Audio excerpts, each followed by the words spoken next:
नमस्कार दोस्तों, scary files में आशीष के साथ आप सभी लोगों का फिर से स्वागत है एक और खौफनाक और दिल को दहला देने वाले एपिसोड में। दोस्तों, ये जो कहानी या फिर ये जो घटना मैं आप लोगों को बताने जा रहा हूँ बिल्कुल सच्ची कहानी है, जो कि दिल्ली में घटी हुई कहानी है और 1990 की ये कहानी है दोस्तों, यानी कि 90 के दशक की, और लक्ष्मी नगर में ये घटना हुई थी। तो दोस्तों, आज की कहानी एक परिणीति नाम की औरत की घटना है, जो कि लक्ष्मी नगर दिल्ली में हुई थी। वहाँ पर वो अकेली रहा करती थी और उसका जो दिमाग था थोड़ी संकी दिमाग की थी, यानी ना ही किसी से कुछ ज़्यादा बातें करना, ना ही किसी से कुछ बोलना, बस अपने काम करना। और वहाँ पर किसी के पड़ोस में जैसे हम लोग जाते हैं, ना ही वो औरत जाती थी, बस अपने घर के अंदर रहती थी और कुछ ना कुछ करती रहती थी। और वहाँ के जो लोग थे जहाँ पर आसपास रहते थे, वो सोचते थे कि अंदर कोई टोना टूटका सीखती है, जिससे कि भूतों से बात की जा सके। ऐसा वहाँ पर लोगों ने बताया था और सभी लोगों में डर का माहौल भी रहता था, क्योंकि वो भी किसी के पास से नहीं जाते थे, नहीं वो उस औरत से कुछ मांगने जाते थे। और 90 के दशक में एक घटना हुई थी दोस्तों, लक्ष्मी नगर दिल्ली की कहानी। ऐसे ही वहाँ पर चलता रहता था। वहाँ पर लोगों में डर का माहौल बन गया था, क्योंकि वो जो औरत घर में रहती थी, नहीं घर से कभी बाहर निकलती थी, नहीं कभी वो बीमार पड़ी सी। करीबन 10 से 12 साल हो चुके थे। लोगों में डर का काफ़ी माहौल था और लोग सोचते थे कि कुछ तो कुछ गड़बड़ है, क्योंकि एक दिन एक व्यक्ति ने उस घर में अंदर झांक कर देखा था।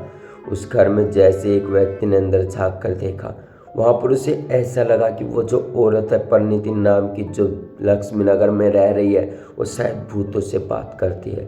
और उस व्यक्ति ने जो खिड़की है अंदर से जो देखा अंदर क्या हो रहा है, उसकी रूह कांप गई थी और वो वहाँ से भागकर अपने घर आ गया। जब का वहाँ पर शहर में दोस्तों, दिल्ली में धीरे धीरे खबर फैली, लोग काफ़ी डर कर रहने लगे थे और जो औरत थी वहाँ पर जाना बिल्कुल बंद कर दिया था। फिर धीरे धीरे समय बीतता है, करीबन 3 से 5 महीने गुजर जाते हैं। फिर वो औरत जो लक्ष्मी नगर में रह रही थी, चुड़ैल तो कहाँ थी दोस्तों, वो अचानक से गायब हो गई। लोगों को बहुत डरने लगा कि ऐसे क्या हुआ कि ये अचानक गायब हो गई, और करीबन 5 से 6 महीने वो गायब रही। तब अचानक ही वो जो घर था उसका, उसमें अचानक आज अजीब सी आवाज़ें आने लगती थी, जाकि कोई अंदर रो रहा हो या फिर कोई किसी से रहम मांग रहा हो कि मुझे छोड़ दो, यहाँ से जाने दो। ऐसी सब कुछ आवाज़ें आती थी। लोग जो थे आसपास के काफ़ी डर कर रहने लगे थे, क्योंकि उन्हें भी समझ नहीं आया कैसा हमारे साथ कैसा हो सकता है और ये क्यों हो रहा है। और जो वो औरत थी दोस्तों, धीरे धीरे एक तांत्रिक वहाँ पर आता है, तब जहाँ पर लक्ष्मी नगर के लोगों को पता चलता है कि वो जो औरत थी भूतों से बात करती है, वहाँ पर उनको बुलाती है। और जो भूत वहाँ पर उसके कमरे में आते थे, उन्होंने धोखा देकर दोस्तों लक्ष्मी नगर के रहने वाली परिणीति को मार दिया था। ये बात परिणीति को सहन नहीं हुई थी और आज भी लोग वहाँ से जब गुजरते हैं तो वहाँ पर अजीबो अजीब आवाज़ें आने लगती हैं। वहाँ पर जो लोग रहते थे लक्ष्मी नगर में, पहले दोस्तों बिल्कुल सही रहा था, भरा भरा था, लेकिन अब बिल्कुल खाली सा हो गया था। 90 के दशक में लोगों में डर का माहौल फैल गया था, क्योंकि उन्हें डर का एहसास हुआ था कि ऐसा करना कुछ सही नहीं है। और यहाँ पर ये चुड़ैल भी रहने लगी थी। सभी लोग मतलब काफ़ी डर कर रहे थे और उन्हें कुछ भी समझ नहीं आ रहा था। फिर धीरे धीरे करीबन 2 से 3 साल गुजरते हैं।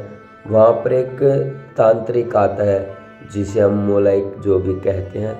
वो अजीब सा था, वो मतलब शोध करता था एक प्रकार का, किसी प्रकार से भूतों को अपने वश में करना और एक डिब्बी में कैद कर लेता था।